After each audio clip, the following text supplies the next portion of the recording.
Hindi naman po general interest ng mga Pilipino ang nangingibabaw, kundi ang interest ng mga oligarko na ngayon ay mga kabarkada ng Pangulo at ng kanyang asawa. Hindi ba?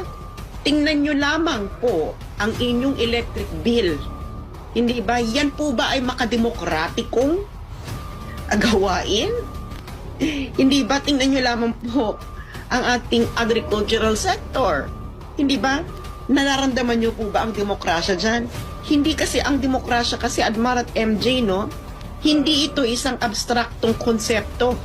Ang demokrasya ay isang material condition ng isang society.